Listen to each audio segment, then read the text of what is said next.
Hello, this is Steve Antano. Here is my AZKi Gura deck that I played in JP before it got banned. So I'm going to start with the Climaxes. So here I'm playing 5 standby, Nene standby is empty.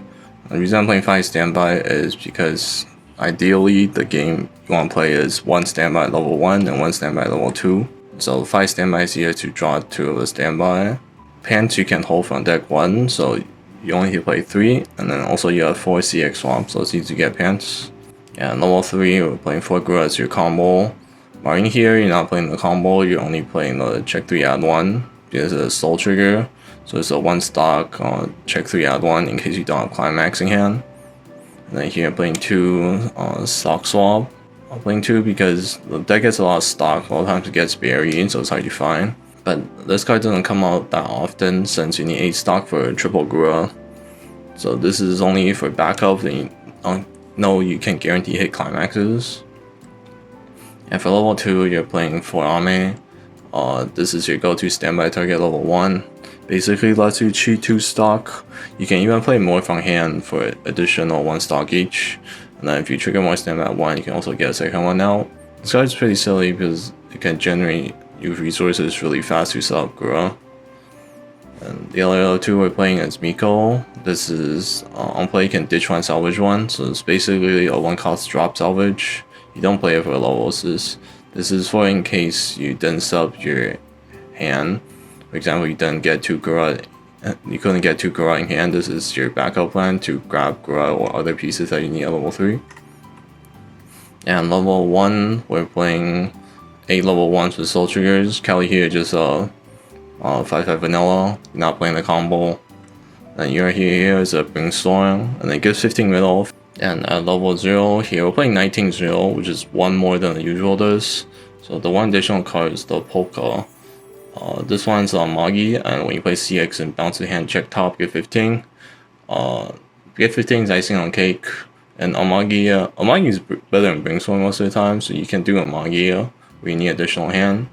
And the main reason you play this is for the top check. So at level 3, you put down Ina first, Ina checks top 2, and then if you see a non-soul trigger, you can get Polka, and Polka can mill the card for free.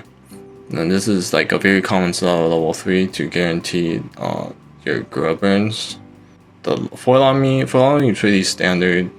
It goes to memory, so it gets soul trigger out of the deck. Although playing stuff like low plus or Aqua Riki feels really good because it's a 3/5 and plus a lot of times, but the deck is better. It's better to play around Gura where you can set up in game and then discuss the memory, just conference your Gura burns. And AZKi is the combo you play. Rene's a 4 of. Rene fixes your hand, and the better quality your hand is, the more option you have. Especially you're not really playing a puzzling combo in this deck, so it's really important. The quality of your hand is really important. And then lastly, the yellow card. This is a flex slot. There's 2 builds. One is you play Ame, and then the other one is you play the Iroha level 0 coin flip. So Ame here is on waiting room. You can check 3 add a card with soul trigger. So this card mills and then adds climaxes. So it lets you set up the 2 turns for standby. Also at level 3, you can also dig pants for you. Common combo is you play Ame, then you play Marine to sack it, and then you can check 6 for climaxes. So here we're playing 2 Kanata. The reason I'm playing Search Riki is for card selection because quality of your hand is really important during mid game. That's why we're playing this over the plus or Aqua. We're playing 2 copies. The other use of this card is to hit yourself at level 3, because this deck goes on to hit yourself at level 3. A lot of times your opponent might play around it. Yeah, so the replacement card for the yellow card is this one. So Iroha coin flip. The top check's nice, the mill is nice, and then it's also nice when you plus. The only problem with Iroha is consistency. I do think if you don't play Iroha, you have to cut level 1s and then play more higher level. For Mulligan, generally the rule is you mull 1 Ina, and you mull all the higher levels. So you don't keep any 1s in hand, and then you hold 1 standby. And when you go first, you can more aggressive. When you go first, you want to keep this, and this. You have this 3, you can more everything else.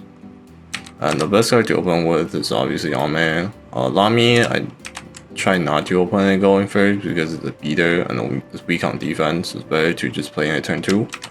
When you go second, generally you more 1 Ina unless you have no other zeros in hand. And then you just try to tri-lane. The game plan of the deck, goal number 1 is to get 2 Gura into hand. Goal number 2 is to get 8 stock. Goal number 3 is get pans or have more stock to get pans.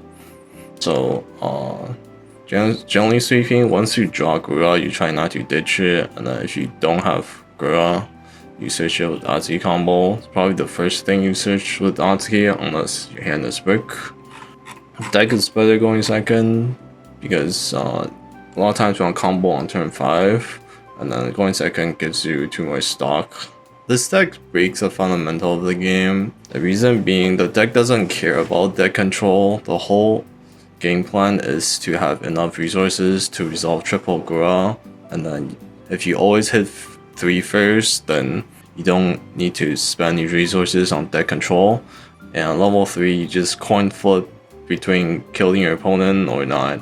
As long as your opponent's level 2, there's like a chance that Gura kills. Yeah, that's it for this one. If you have any questions, please leave a comment. Thank you.